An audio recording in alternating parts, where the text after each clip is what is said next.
Hi, it's Alistair McIntyre for Electric Scotland. I'm just doing another wee video to discuss the current situation in Scotland.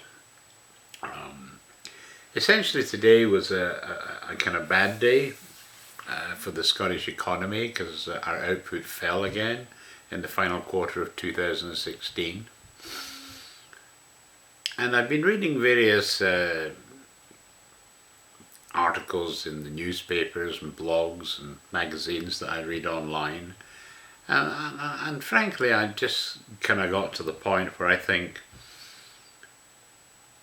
we in Scotland need to really consider whether the SNP is actually any good for Scotland. It's my opinion an independent Scotland under an SNP government would be an absolute disaster. I think it'd be as big a disaster as the Darien scheme was in history. I want to read you a few things which I've kind of put together, and you can actually read it online as well. But here basically is what I read, which kind of kicked this off. I was reading the Scottish Review, and it said the Scottish Parliament might well qualify as the most unreported, most ignored, most inactive legislator in the Western world. Scotland's do-nothing legislators may enjoy extensive powers over such vital matters as education, healthcare, justice, policing and local services, as well as tax and social security. But do they have the faintest idea how to use them? They keep wanting more and more power, but there is no evidence they know how to use it. And if you look at what happened recently in the latest Scottish budget, they were kind of warned that there's problems around that. For example, today the Fraser of Allender Institute director, Professor Graham Roy, said the latest output figures were deeply disappointing and confirmed a more general slowdown in Scotland's economy. He said, with the Scottish economy shrinking in the final quarter of 2016, this means that the Scottish economy did not grow at all through 2016. At a time when the UK economy grew at 1.8% over the same period, this is a serious cause for concern. With any Brexit uncertainty affecting the UK as well, it's hard to argue that Scotland's relatively weaker performance can be explained by the outcome of the EU referendum. He added, while the downturn in the oil and gas sector remains part of the explanation, it is difficult to ignore the substantial declines in construction over the past year, down 6%, or in manufacturing, down 7.3%, with all areas of manufacturing, not just those tied to the North Sea supply chain, shrinking during 2016. Then the Chamber of Commerce came in calling for urgent government action to restore confidence in the Scottish economy. Chief Executive Liz Cameron said, the news that Scotland's economy is contracting at a time when the overall UK economy is growing healthily must ring alarm bells for both the Scottish and UK governments. While Scotland's growth has been sluggish since the fall in oil prices in 2015, the evidence now shows that no sector in the Scottish economy is experiencing growth, with production and construction falling and our service sector flatlining. And then from a union, the GMB union, they said the figures showed that sluggish growth in Scotland could no longer just be blamed on Brexit, and raised the prospect of a sleepwalk back to recession. GMB's Scottish Secretary Gary Smith said, the news is full of political noise at the moment, but underneath all the words is a harsh, tough reality for the people of Scotland. These GDP figures show once again how the economy is struggling. Unemployment is up, insecure employment is growing faster here, public sector workers and service users are being hit by huge cuts, and those cuts in public services will get worse in the years ahead. And our politicians seem to be more interested in pursuing their own pet projects than confronting the problem. So, I mean, basically all these three reports were saying that you can't blame Brexit on any of this. It's down to the Scottish Government. And if you want hard facts, you go to the GERS report.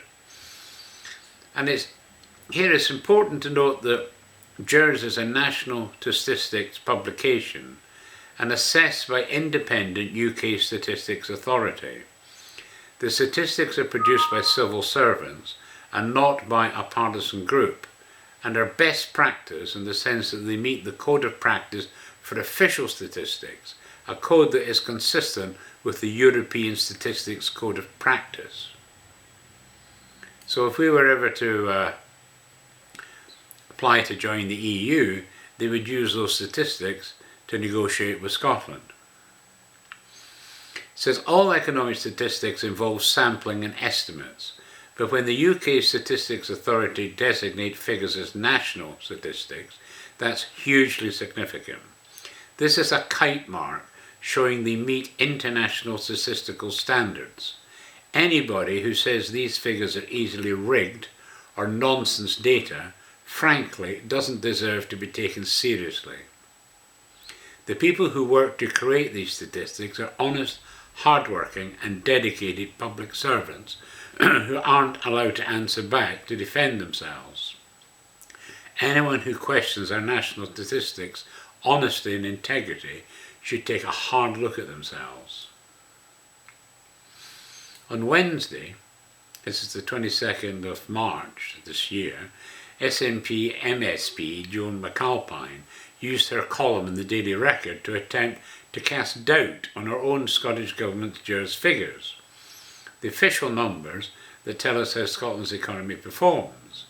When oil was booming, McAlpine and her SNP colleagues were quick to quote GERS figures as proof that Scotland was a wealthy country, so this U-turn might seem surprising.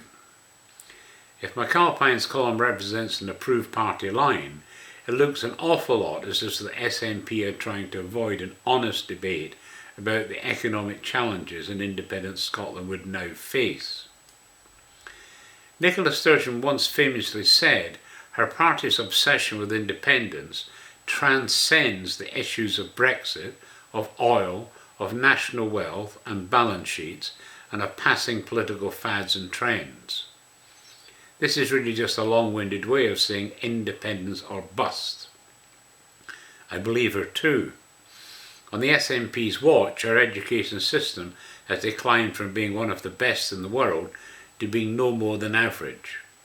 Hospital waiting times in the fully devolved Scottish NHS have risen. Having been granted the tax powers to redistribute wealth more fairly, and the welfare powers to top up benefits for those hardest hit by austerity, the SNP have chosen inaction.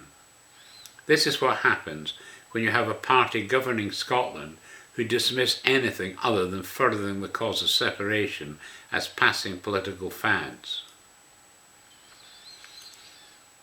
Now, it might interest you to know that in the UK we currently pay around £150 per person a year as members of the EU. In contrast, Scots are currently paid, receive an effective net fiscal transfer, of £1,700 per person a year as members of the UK. This is money we'd immediately lose if we left. It's a direct benefit of the ongoing pooling and sharing the no vote guaranteed. Then there's the practical question of when and under what conditions Scotland might actually join the EU if we leave the UK. Given we don't have our own stable currency and run what in EU terms is called an excessive deficit, there are no guarantees.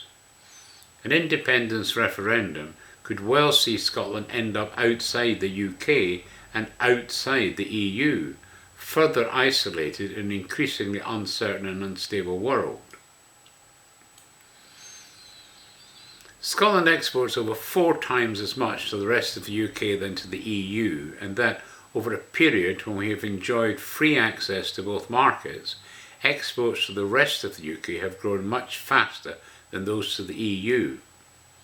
The fact that the SNP are cutting central government funding to local government is their choice, not something that's forced upon them. Just as the fact that the SNP don't use their income tax and benefits top-up powers to reduce tax for low earners, redistribute wealth and address inequality is their choice. And next time you hear the UK austerity being blamed for specific Scottish budget cuts, remember this simple fact. Over the 4 years from 2013-14 to 2017-18, the total Scottish budget has been increased in real terms by 1.9 billion or 5.4%. It really is long past time the SNP stop blaming Westminster for their own failings. So, given all that, overall I call on Scots to visit the Chock-a-Blog site for the best explanation of Scottish finances. I also call on Scots to consider not voting for the SNP, and if they do want an independent Scotland, then create a new party that puts Scotland first and is honest with the people. Because frankly, I call the SNP traitors to Scotland and the Scottish people. Their mismanagement of Scotland is absolutely disgraceful. Thanks for listening.